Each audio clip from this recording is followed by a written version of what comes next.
우리 명절 행복하게 보내셨습니까? 다 행복하지는 않았던 것 같아요. 그래도 다 행복하게 연휴도 길고 그래서 즐겁게 보내신 줄 믿습니다. 오늘 그 구장 찬송을 부르는데요. 구장 찬송 4절 가운데 이런 말이 있습니다. 영원에 잇대어 살아가게 하소서. 영원에 잇대어. 우리가 이 땅에 살면서 우리가 보이는 세상, 우리가 경험하는 세상이 있는데 사실 우리에게는 또 다른 세상이 있지요. 그 영혼, 하나님의 영적 세계지요. 그것이 우리가 접촉할 수 있는 은혜가 저와 여러분들에게 있는 겁니다. 새로운 세계에 대한 그 영적 세계, 영원한 세계를 우리가 맛보고 경험하고 그리고 그 영원한 세계와 함께 살아가고 있는 분들이 여러분입니다. 그래서 시편을 가지고 평생 시편을 연구했던 김정준 박사가 쓴 가사인데요. 그 가사 가운데 아마도 이 영혼에 있대요 라고 하는 말이 오늘 찬송을 하면서 제 마음에 굉장히 강하게 다가왔어요. 저와 여러분들이 그냥 세상 삶에 거기에 묻혀서 그냥 상처받고 지치고 힘들고 그러면서 살아가는 게 아니라 영원한 영적 세계에 접촉하면서 우리가 세상에서 느끼지 못하는 그 영적 경험이 여러분의 삶에 힘이 되고 또 여러분의 삶의 능력이 되기를 주님의 이름으로 축원합니다. 제가 언젠가 워터게이트 사건으로 교도소 갔던 이 찰스 콜슨이라고 하는 사람의 이야기를 했던 기억이 납니다. 이 사람이 자기의 어떤 자서전 비슷하게 쓴 책이 하나 있어요. 그게 백악관에서 감옥까지라고 하는 그런 책입니다. 이 워터게이트 사건으로 백악관 특별보좌관에서 졸지에 감옥에 갇히는 정말 불명예스러운 그런 삶을 살았던 사람이지요. 근데 워터게이트 사건 20주년을 맞이해서 한 방송국에서 아마 이 찰스 콜슨을 불러서 아마 대담을 했던 것 같아요. 그때 이제 사회자가 물었습니다. 워터게이트 사건이 당신에게 어떤 의미가 있습니까? 라고 할 때에 이 찰스 콜슨이 이렇게 대답을 합니다. 워터게이트 사건으로 인해 나는 하나님께 감사를 드립니다. 사회를 보던 사람이 깜짝 놀랐지요. 그 찰스 콜슨은 워터게이트 사건으로 인하여서 백악관 특별참모에서 졸지에 감옥에 갇히는 그런 치욕을 경험했던 사람입니다. 그런데 이 사건으로 인해 감옥에 간 것이 자신에게 가장 큰 축복받은 사건이었다. 이렇게 얘기를 하는 거예요. 감옥에 간 게 뭐 그렇게 축복입니까? 근데 이 사람은 이렇게 대답을 합니다. 교도 생활이 삶에 대한 자신의 생각을 완전히 바꾸어 놓았을 뿐만 아니라 자신의 인생에서 다시는 가질 수 없을 거라고 생각했던 한 가지, 그거를 얻었다는 겁니다. 그게 뭘까요? 그것은 의미 있는 방법으로 다른 사람을 위해 일할 수 있는 기회가 주어졌다는 겁니다. 그래서 찰스 콜슨은 그때 경험을 가지고 전 세계 수감자들을 돕는 교도소 선교회를 조직해서 전 세계에 사역을 하고 있는 겁니다. 우리나라 우리 교단 선배 목사님 가운데에도 오네시모 선교회라고 하는 선교회를 통해서 교도소 사역을 계속해 가고 있습니다. 프리즌 펠로우십이라고 하는 단체를 만들어서 전 세계적인 사역을 감당해 가고 있는 거죠. 감옥에 간다고 하는 것은 정말 힘든 일이고 고통스러운 일인데 그것이 하나님을 경험하고 하나님께서 그를 부르는 부름의 방법 가운데 하나가 되었던 겁니다. 때로 우리에게 주어진 고난이 우리 인생을 새롭게 열어가는 결정적 기회가 되기도 합니다. 뿐만 아니라 고난이 아니었다면 결코 경험할 수 없는 하나님의 은혜. 여러분의 인생을 한번 살펴보세요. 지금까지 쭉 걸어오면서 정말 여러분의 삶에 전환점이 있었을 겁니다. 근데 그 전환점이 대개는 고난을 통해서 와요. 대개는 어떤 어려움을 통해서 옵니다. 어려움이 아니었다면, 그 고난이 아니었다면 질병이나 사고나 또 직장에서 퇴직을 당하거나 여러 가지 정말 생각지도 못했던 그런 역경들이 내 삶의 전환점을 만드는 결정적 계기가 되는 거죠. 이스라엘 백성들 광야에 나왔습니다. 광야 생활이 아니었다면 그들이 하나님을 진정으로 경험할 수 있었을까요? 불기둥과 구름기둥으로 인도하는 그 인도하심을 받을 수 있었을까요? 광야가 아니었다면 그 메마른 땅에서 반석에서 나는 물을 마시는 그 놀라운 은혜를 경험할 수 있었을까요? 우리 인생에도 마찬가지인 거예요. 그런 고난과 역경이 있을 때 오히려 그 고난과 역경 때문에 정말 힘들지만 그것 때문에 하나님을 알고 그것 때문에 하나님의 능력을 경험하고 그것 때문에 영원이라고 하는 그 상황을 경험하게 되고 거기에 잇대어 살게 되는 거지. 그게 우리에게 주어진 축복이죠. 여러분들에게는 다 그 은혜가 있는 줄 믿습니다. 그 은혜를 맛보는 거예요. 그렇다고 우리가 고난을 하나님께 구할 건 아니지요. 그렇죠? 여기 계신 모든 분들 고난 속에 하나님의 은혜가 있다 그러면서 고난을 스스로 우리에게 달라고 하나님 앞에 구하지는 않을 거예요. 그러나 우리 연약하기 때문에 고난은 늘 우리 곁에 있어요.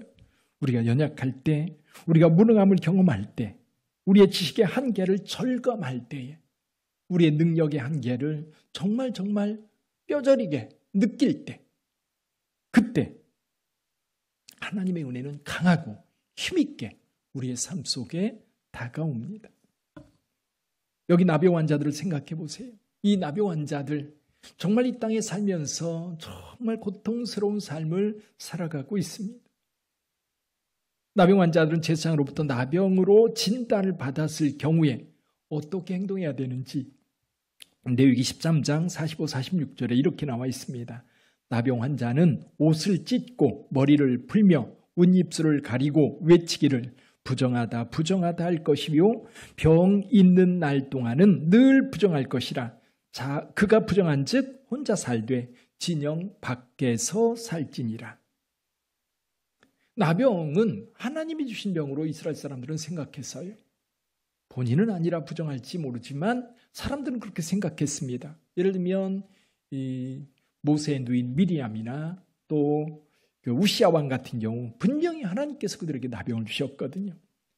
그러다 보니까 나병 환자들은 육체적 고통뿐만 아니라 사회적인 격리, 특히 가족으로부터도 함께 살지 못하고 멀리 떨어져 살아갈 수밖에 없는 그런 사람들, 더군다나 신앙적으로도요, 하나님 앞에 기도할 수도 없어요. 왜? 하나님이 나를 내쳤다고 생각하니까 하나님 앞에 구하는 것도 불가능한 거예요. 하나님 도와달라고, 하나님 나와 함께 해달라고 구하기도 어려운 그런 영적 상태까지 경험을 합니다. 그런 나병 환자들이 예수님의 은혜를 입었어요. 어쩌면 나의 고난이 하나님의 은혜로 인도하는 길이 될 수 있다. 많은 사람들이 고난을 겪으면서 하나님을 만나고 하나님을 알고 하나님의 은혜를 경험합니다. 여러분들에게 그런 경험은 언제였습니까? 오늘 구역 예배 드릴 때 그 이야기를 좀 나눠보세요. 나 옛날에 그때 이런 어려움이 있었는데 그때 하나님 앞에 기도했고 하나님이 정말로 놀랍게 나한테 응답해 주셨어. 근데 사실은요, 이야기를 안 하니까 묻혀져 있었을 거예요. 여러분의 삶에 그런 경험들을 자꾸 이야기해야 돼요. 이야기해야 그때 진짜 하나님의 은혜가 내게 왔구나. 그걸 여러분들이 실감할 수 있어요. 근데 이야기를 안 하면 그냥 묻혀져요. 그냥 사라져버려요. 이야기하세요. 그래서 고난이 하나님의 은혜의 문을 여는 통로가 되고 또 하나님의 은혜로 우리를 이끄는 길이 된다는 사실이죠. 어쩌면 여기 나병 환자들은 정말 인간적으로 고통과 격리, 아픔 여러 가지를 겪고 있었기 때문에 오히려 하나님의 은혜를 구하는 그 간절함은 누구보다도 강했을 거예요. 자, 오늘 이 10명의 나병 환자들을 통해서 저와 여러분들이 영적인 은혜를 맛볼 수 있기를 주님의 이름으로 축원합니다. 예수께서 예루살렘으로 여행하는 중에 갈릴리와 사마리아 사이로 지나가시게 되었습니다. 왜냐하면 사마리아 지역으로 가려고 했는데 사마리아 사람이 거부를 했어요. 그때 이 세베대의 아들들 요한과 야고보가 예수님께 그랬죠. 우레를 명하여서 저 사마리아 사람을 다 진멸합시다. 예수님께서 그걸 그만두시고 그 사이를 지나서 요단강가로 가서 요단강을 따라서 아마 이 유대 지역으로 내려가게 됩니다. 아마 지난번 19년에 성지순례 가셨던 분들은 기억나실 겁니다. 그 변화산에서 내려와가지고 길을 따라 쭉 가다 보면 이즈르엘이라고 하는 곳이 있어요. 아합 왕이 있었던 나봇의 포도원이 있었던 그 언덕길을 살짝 오르면 남쪽으로 길이 조그만 2차선 도로가 났는데 그 길 따라 쭉 남쪽으로 내려가다 보면 중간에 이제 이스라엘 지역에서 이제 요단 서안 지역이라고 그러죠. 거기로 들어가는 통문이 있어요. 거기에 지나가면서 거기서 검문을 하고 그 안에 들어가면 거기에 제닌이라고 하는 도시가 있습니다. 제닌 서쪽 편에 브루킨이라고 하는 작은 마을이 있는데 그 교회에 이 10명의 나병 환자들이 머물던 동굴이 있고 그 동굴 위에 기념교회가 세워졌습니다. 이게 이제 300년경에 기원 300년경에 세워진 교회입니다. 이게 굉장히 오래된 교회예요. 그 교회가 지금까지 남아 있습니다. 자, 예수님께서 갈릴리와 사마리아 지역 사이를 지나가시다가 한 마을에 들어가셨어요.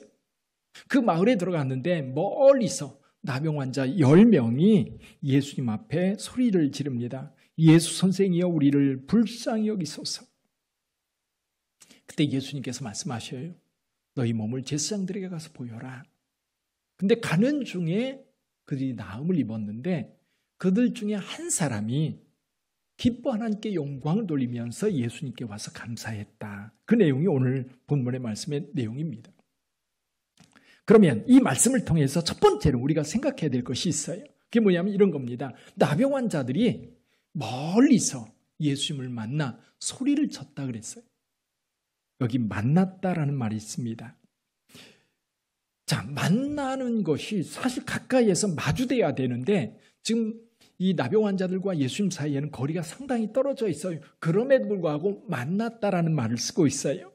나병 환자 10명이 예수를 만나 멀지만 마주한 거예요. 시선이 마주친 거예요.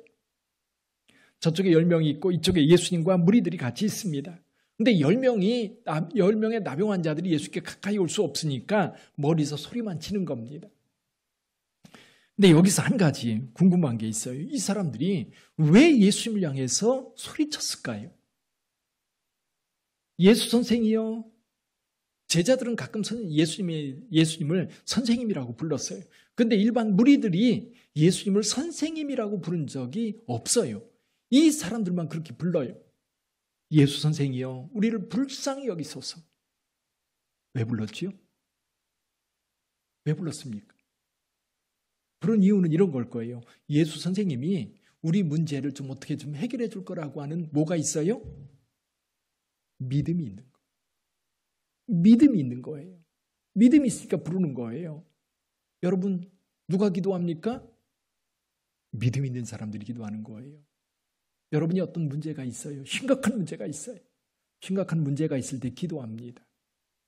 근데 그 심각한 문제 여러분이 해결할 수 있는 거라면 기도 안 해도 돼요. 여러분이 해요.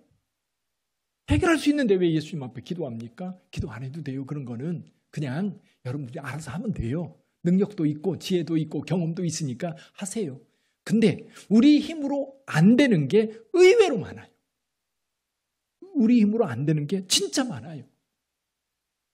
근데 이 우리 힘으로 안 되는 것 가운데 지금 내 삶에 결정적으로 영향을 주는 것들이 있어요. 여기 나병 환자들, 이 나병 때문에 가족들과 함께 살 수도 없고 자기가 원하는 어떤 하고 싶은 일을 할 수도 없고 그죠? 동네 한쪽 후미진 동굴에서 그들끼리 사람들이 가져다 주는 것을 먹으며 살 수밖에 없는 그런 상황에 놓여 있습니다. 근데 예수님께서 그들의 문제를 해결해 줄 수 있을 거라고 하는 조그마한 믿음, 그 믿음이 소리치게 하는 거예요. 여러분 지금 어떤 문제가 있습니까? 건강 때문에 어렵습니까? 회사 일이 잘 안 됩니까? 직장이 어려워서 나와야 될 것 같습니까? 우리 자녀들에게 어떤 어려움이 있는데 도울 방법이 없습니까? 기도하세요. 아멘. 기도하세요.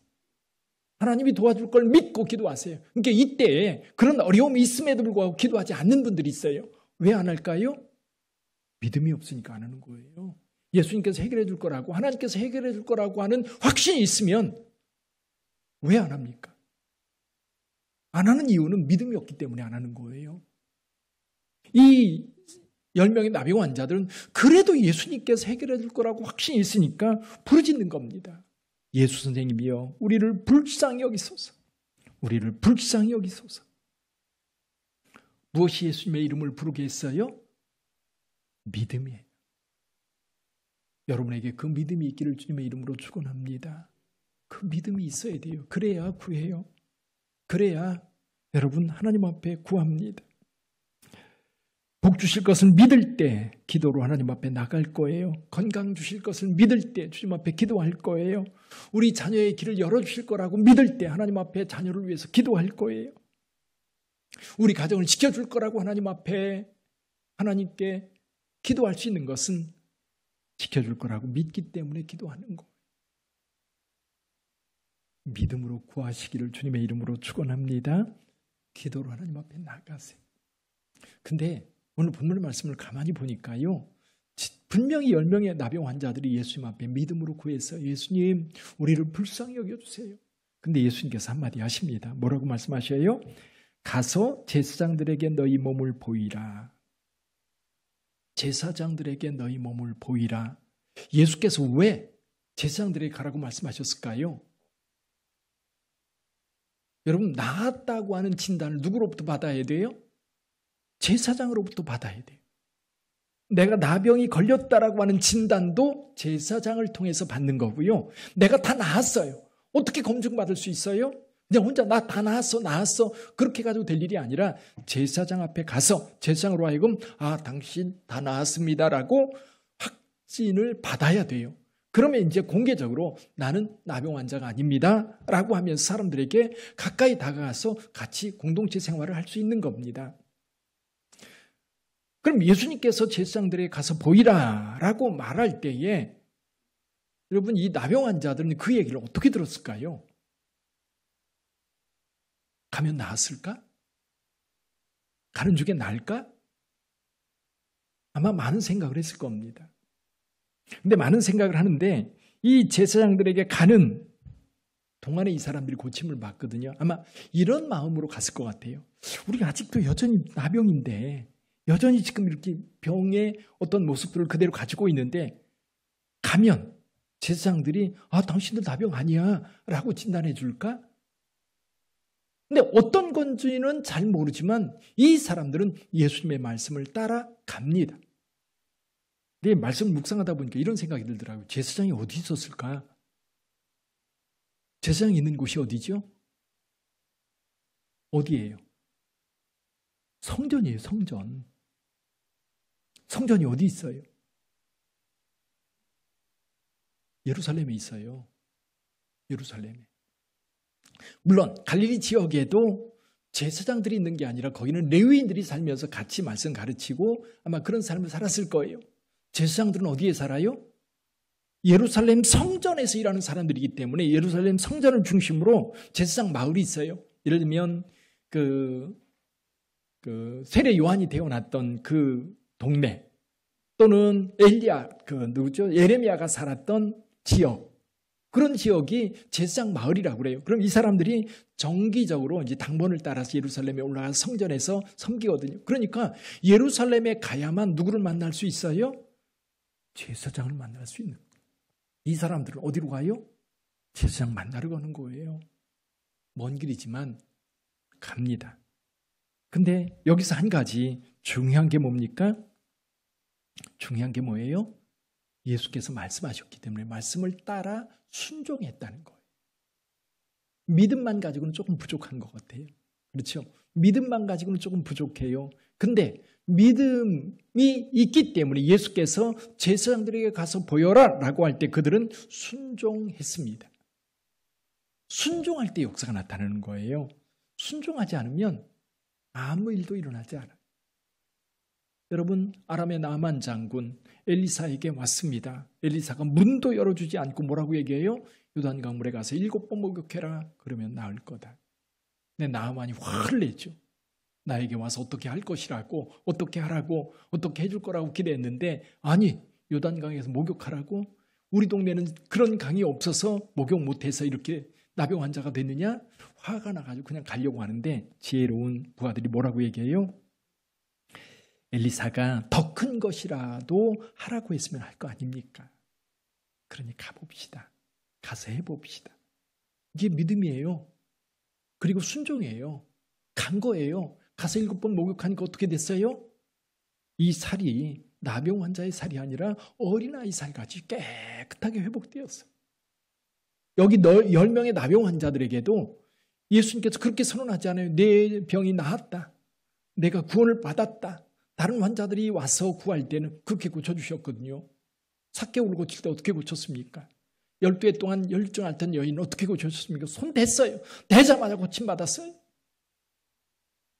내 믿음대로 될지어다 그렇게 선언했는데 이 10명의 나병 환자들은 그렇게 얘기하지 않아요. 제사장들에게 가서 보여라 라고 할 때에 이 사람들이 그 말씀을 따라 제사장들에게 갑니다. 순종해요. 믿음은 반드시 말씀에 순종할 때 역사가 나타납니다. 나 믿어. 아무리 말로 믿는다 소리쳐도요. 행동하지 않으면 아무 일도 벌어지지 않는 거예요. 할렐루야. 말씀 따라가시기를 주님의 이름으로 축원합니다. 기도해야 됩니다. 기도해야 돼요. 기도해야 하나님의 역사가 나타나요. 또 기도할 때 하나님 말씀하시면 아멘 하시고 그대로 하세요. 그대로 따라가세요. 그러면 하나님께서 은혜를 베풀어 주십니다. 여기에서 여러분 아까 시편 찬송 9장 찬송의 영혼에 있대요. 하나님의 능력을 내 삶에 경험할 수 있는 거예요. 그 능력이 내 삶 속에 들어오는 거예요. 할렐루야. 여러분 이것이 믿음으로 사는 사람들이 세상 사람들이 경험할 수 없는 영적 경험인 거예요. 그 은혜가 우리 가운데 들어오는 거예요. 그 능력이 우리 가운데 이게 기적이에요. 우리가 생각할 때 기적이라고 말하는 게 뭐예요? 하나님의 능력이 내 삶 속에 들어오는 거예요. 병을 고쳐주시고 마음을 회복시켜주시고 내 삶의 변화를 만들어서 새로운 삶을 살도록 하나님께서 움직여주는 거예요. 하나님께서 나에게 역사하는 거예요. 영적인 능력이 내 삶을 주관하는 거예요. 이끄는 거예요. 그런 은혜가 여러분들 가운데 있기를 주님의 이름으로 축원합니다. 그 은혜가 있어야 돼. 여러분 영혼에 잇대어 사는 여러분 되시기를 주님의 이름으로 축원합니다. 근데 여기에 그 은혜가 왔을 때 한 가지 주님께서 더 말씀하시는 게 있는데 그게 뭐냐면 감사예요. 감사. 하나님의 은혜는요 모든 사람들에게 임합니다. 제가 이 말씀 묵상하면서 그런 생각을 해봤어요. 우리 교회 안에 있는 사람들만 하나님의 은혜를 입은 걸까? 여가다방 사거리에 이 예배 시간에도 오고 가는 분주한 많은 사람들이 있을 텐데 그 사람들에게는 하나님의 은혜가 임하지 않았을까? 여러분 생각은 어떠세요? 저 사람들은 은혜가 임하지 않아서 버림받은 사람들입니까?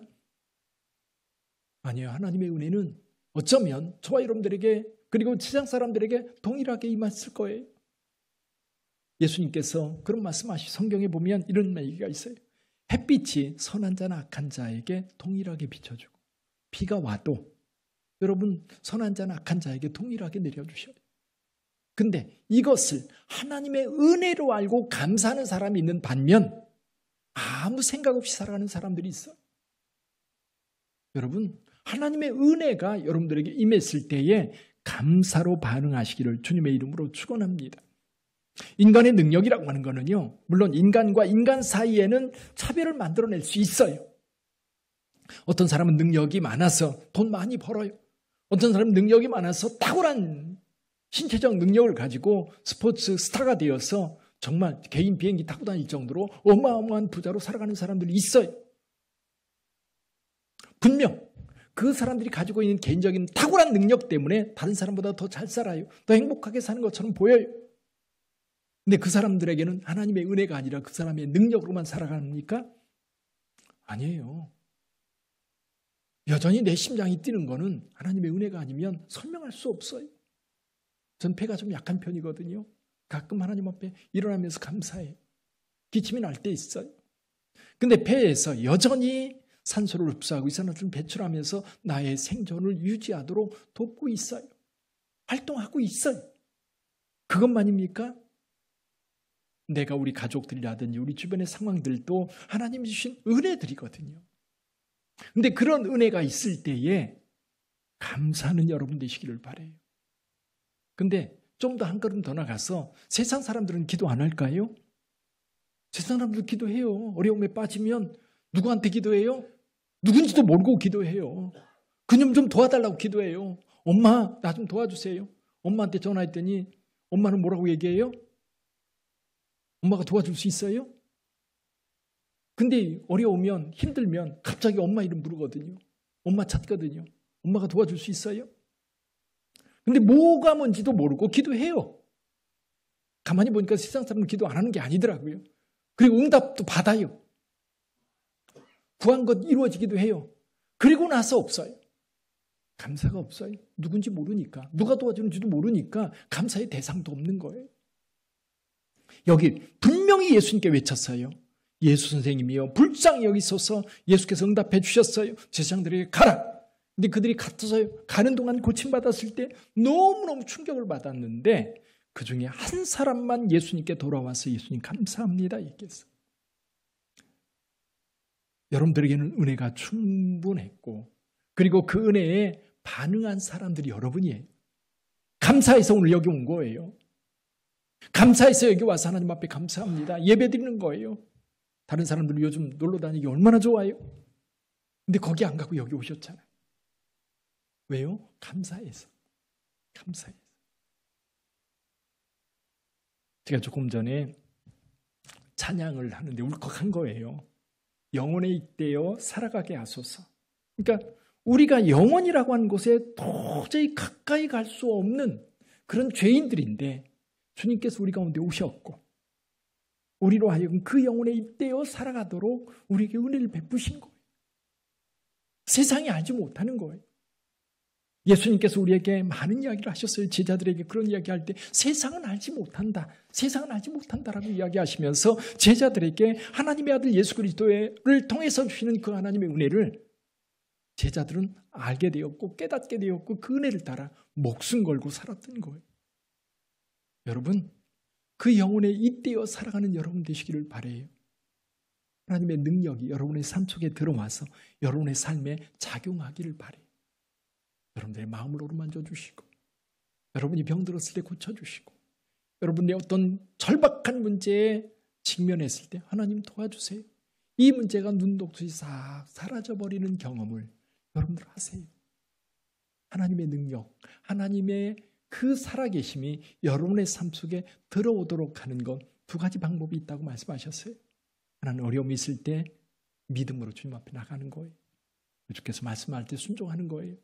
그런 다음에 죄의 역사가 우리 가운데 이루어졌으면 할렐루야 하면서 감사하는 거예요. 아멘. 그 은혜가 여러분들 가운데 충만하시기를 주님의 이름으로 축복합니다. 기도하겠습니다.